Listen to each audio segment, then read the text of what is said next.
He can't, I don't know if he can hear me anymore. That was so, I'm like still taken aback by everything he said. It's true, I was shaking in my boots, and he's got me. What a gigantic soul Billy has. I'm really, really grateful for him. Hi, everybody. Thank you, Variety, for bringing us here at a moment when women's rights in America face greater threats than at any time in the last 50 years. We're here together tonight not just to celebrate the power of women, but to strengthen it for the many fights ahead. Venus, Kim, Queen Latifah, Amanda, Drew, it's truly surreal to be here alongside you, and I'm so excited that I've made so many new friends tonight. I knew I would have the same feeling. I would have the feeling that I have right now, which is just listening to these incredible women just makes me feel so fired up and with so much hope for the world. And it just makes me feel like walking out of here, we can freaking change the world. And, you know, we can't all in one day, but we can a little bit at a time. I went off book, but I'm coming back. So many in my generation have been lucky to have you guys as role models who embody the generous, intelligent, powerful women we want to be. And when I think about the power of women, I think about all of you guys, of course, all the compassion, creativity, and possibility just in this room. Yeah. Yeah. But I also think about the women in my family who have been a huge inspiration to me my whole life. Where's my mama? There's my mama. My mom, who started from scratch in her life so many times, from leaving her architectural degree and her life in Cuba to moving to Mexico, then moving to the United States and starting from scratch yet again. She has always had this unwavering sense of courage in people and in life. Despite everything she's gone through, she lived by the rule of generosity, not just literally sharing food or money when she barely had her own, but generosity of time, energy, and kindness. This quality goes back generations in my family. My mom was always saying my great-grandma, yeah, taught her that same generosity of spirit. It was cool to hear Queen Latifah talk about that in y'all's family too. That same compassion and care for others. I'm so fortunate to have been surrounded by generations of women who taught me so much and who went through so much to bring us where we are today. When I think about the power of women, I also think about the way women care for the world and everyone in it. I think about the poet Alice Walker, who wrote in one of my favorite poems, I call on all the grandmothers of earth and every person who possesses the grandmother spirit of respect for life and protection of the young to rise and lead. I see the spirit of grandmothers, that's grand space mothers, as Walker put it so well, in so many of my friends' faces and so many of yours.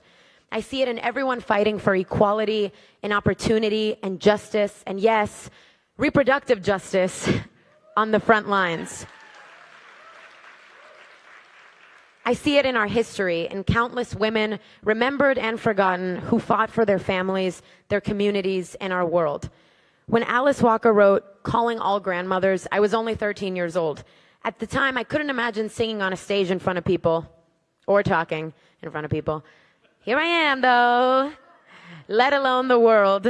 I was super shy about singing in front of people back then. In my late teens and early 20s, actually, the T is during Cinderella, too. That's also why I was shaking in my boots. I struggled with anxiety that at points felt crippling. My mental health was at an all-time low. I don't know how I would have made it through if it weren't for my mom. She helped find me the therapist and the treatment that changed my life. And my manager, too, who's here. Hey, Roger. Through all of that, it was difficult for me to socialize and just be a human, let alone be Cinderella in a movie. I didn't have space for anything else because my own struggle to just be okay was consuming it all. I needed all the tools I could get, and because of the resources available to me, I was able to not just survive, but now thrive. Throughout my treatment, a lot of which happened during the pandemic and after, I discovered I suddenly had space for creativity again, for intimate friendships, for new hobbies, for activism, and those things made me feel more connected, grounded, and more myself than ever. I realized I can't pour from an empty cup. I can't be present for my career or my family or my community if I don't find the space to heal myself. It was a difficult lesson to learn because as women, we're often expected to be everything for everyone all the time.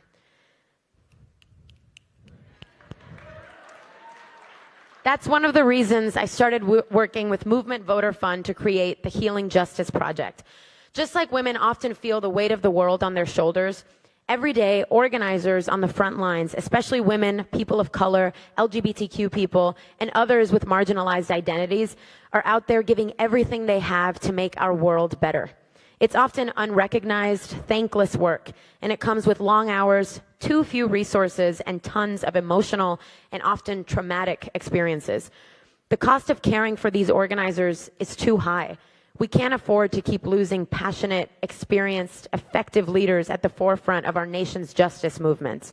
And they shouldn't be forced to lose themselves because we aren't creating the space, time, or resources for them to also thrive. Through the Healing Justice Project, we empower organizers to focus on their own healing while also addressing the generational systemic violence and oppression that is felt by so many communities. They're constantly giving all of themselves, but rarely have the support to fill their own cup. My mental health journey showed me that no matter who you are, no matter how much you love what you do, you can't keep going if you don't have the resources, time, space, and tools to heal. I realized the importance of taking care of myself, but even more so, I realized that I need to help others do the same, to ensure that the grassroots organizers who carry our world on their shoulders and move us forward have access to the resources that help change everything for me. Ultimately, the idea is both simple and powerful. In order to heal the world, we have to be able to heal ourselves together, and vice versa. In order to heal ourselves, we have to help heal the trauma, oppression, and heartbreak that is ever present in our world. To my mom, to all of the women who helped me heal, who helped to heal the world, to all of the women who supported me, loved me, and got me here, to everyone pouring that same grandmother spirit into the next generation, thank you.